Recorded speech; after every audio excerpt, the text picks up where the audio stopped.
ஒன்று ராஜாக்கள் அதிகாரம் 16. பாஷாவுக்கு விரோதமாக கர்த்தருடைய வார்த்தை ஆனானியின் குமாரனாகிய யெகூவுக்கு உண்டாயிற்று. அவர், நான் உன்னை தூளிலிருந்து உயர்த்தி உன்னை என் ஜனமாகிய இஸ்ரவேலின் மேல் தலைவனாக வைத்திருக்கையில் நீ யெரொபெயாமின் வழியிலே நடந்து என் ஜனமாகிய இஸ்ரவேல் தங்கள் பாவங்களால் எனக்கு கோபமுண்டாக்கும்படி அவர்களை பாவஞ்செய்ய பண்ணுகிறபடியினால் இதோ நான் பாஷாவின் பின்னடியாரையும் அவன் வீட்டாரின் பின்னடியாரையும் அழித்து போட்டு உன் வீட்டை நேபாத்தின் குமாரனாகிய யெரொபெயாமின் வீட்டைப் போல ஆக்குவேன்.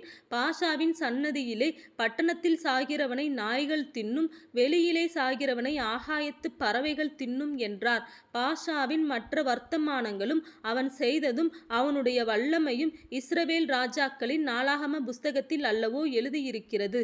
பாஷா தன் பிதாக்களோடே நித்திரையடைந்து திர்சாவில் அடக்கம் பண்ணப்பட்டான். அவன் குமாரனாகிய ஏலா அவன் ஸ்தானத்தில் ராஜாவானான். பாஷா தன் கைகளின் செய்கையால் கர்த்தருக்கு கோபமுண்டாக்கி அவர் பார்வைக்குச் செய்த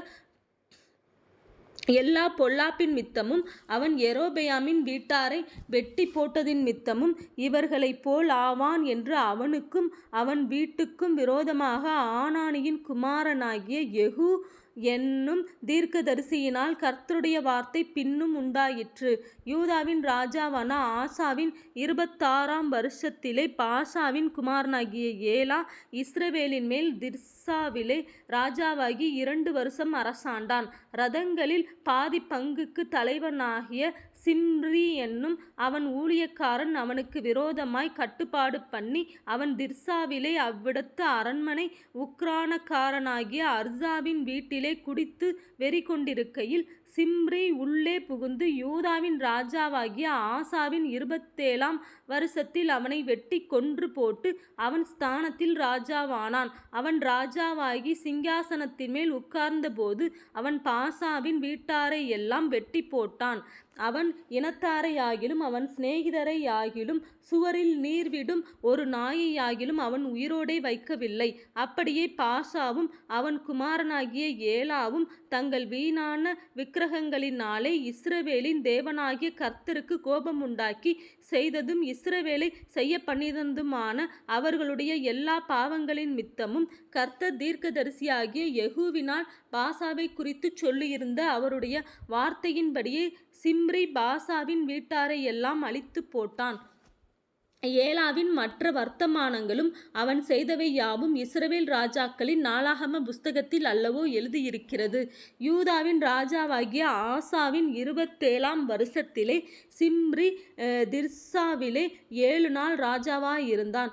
ஜனங்கள் அப்பொழுது பெலிஸ்தருக்கு இருக்கிற கிபெத்தோனுக்கு எதிராக பாளையம் இறங்கி இருந்தார்கள்.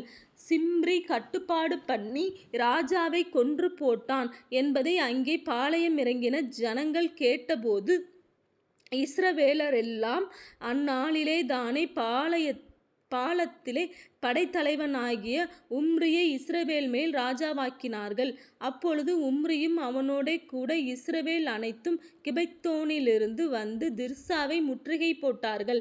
பட்டணம் பிடிப்பட்டதை சிம்ரி கண்டபோது அவன் ராஜாவின் வீடாகிய அரண்மனைக்குள் பிரவேசித்து தான் இருக்கிற ராஜ அரண்மனையை தீக்கொளுத்தி அதிலே செத்தான். அவன் கர்த்தரின் பார்வைக்கு பொல்லாப்பானதை செய்து யெரொபெயாமின் வழியிலும் அவன் இஸ்ரவேலை பாவஞ்செய்ய பண்ணின அவன் பாவத்திலும் நடந்ததினால் கட்டிக்கொண்ட அவனுடைய பாவங்களின் மித்தம் அப்படி நடந்தது. சிம்ரியின் மற்ற வர்த்தமானங்களும் அவன் பண்ணின அவனுடைய கட்டுப்பாடும் இஸ்ரவேல் ராஜாக்களின் நாளாகம புஸ்தகத்தில் அல்லவோ எழுதியிருக்கிறது. அப்பொழுது இஸ்ரவேல் ஜனங்கள் 2 வகுப்பாய் பிரிந்து பாதி ஜனங்கள் கீனாத்தின் குமாரனாகிய திப்னியை ராஜாவாக்க அவனை பின்பற்றினார்கள். பாதி ஜனங்கள் உம்ரியை பின்பற்றினார்கள்.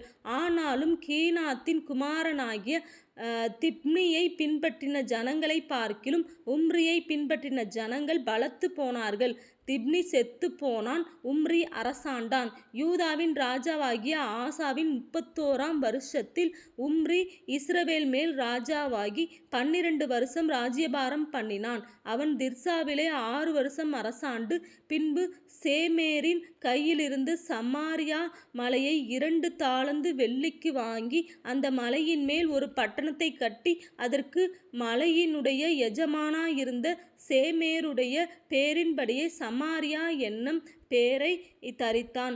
உம்ரி கர்த்தரின் பார்வைக்கு பொல்லாப்பானதை செய்து தனக்கு முன்னிருந்த எல்லாரை பார்க்கிலும் கேடாய் நடந்து நேபாத்தின் குமாரனாகிய யெரொபெயாமின் சகல வழியிலும் இஸ்ரவேலின் தேவனாகிய கர்த்தருக்கு தங்கள் வீணான விக்கிரகங்களாலே கோபம் மூட்டும்படியாய் இஸ்ரவேலை பாவஞ்செய்ய பண்ணின அவனுடைய பாவங்களிலும் நடந்தான்.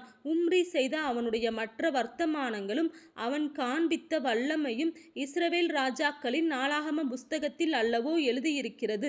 உம்ரி தன் பிதாக்களோட நித்திரையடைந்து சமாரியாவிலே அடக்கம் பண்ணப்பட்டான். அவன் குமாரனாகிய ஆகாப் அவன் ஸ்தானத்தில் ராஜாவானான்.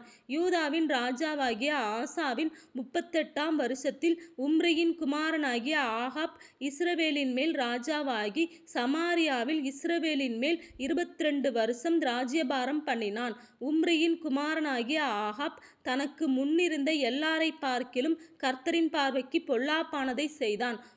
நோபாத்தின் குமாரனாகிய யெரொபெயாமின் பாவங்களில் நடப்பது அவனுக்கு கொஞ்ச காரியம் என்று நினைத்தாற்போல் அவன் சீதோனியரின் ராஜாவாகிய ஏத்பாகாலின் குமாரத்தி ஏசபேலை விவாகம் பண்ணினதும் அல்லாமல் அவன் போய் பாகாலையும் சேவித்து அதை பணிந்து கொண்டு தான் சமாரியாவிலே கட்டின பாகாலின் கோவிலில் பாகாலுக்கு பலிபீடத்தை எடுப்பித்தான். ஆகாப் ஒரு விக்கிரக தோப்பையும் வைத்து இஸ்ரவேலின் தேவனாகிய கர்த்தருக்கு கோபம் உண்டாக்கும்படிக்கு தனக்கு முன்னிருந்த இஸ்ரவேலின் ராஜாக்களெல்லாம் செய்ததை பார்க்கிலும் அதிகமாய் செய்து வந்தான்.